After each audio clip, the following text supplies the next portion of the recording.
carinho a nossa segunda colocada. Vai, vai aí, vem pra cá.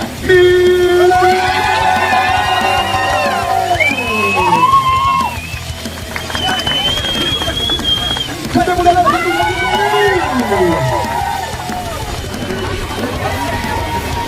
Galera, a Miss está vivendo um momento muito especial. Nós conhecemos a Carol de Machado aqui no Grandes. Ela se dedicou, ela foi uma mulher, e foi aprender, foi estudar. Eu acho que depois que ela veio na minha foto, fazendo puxar ali, a Miss está pensando em quem sabe de buscar ali na Copa Rosa também.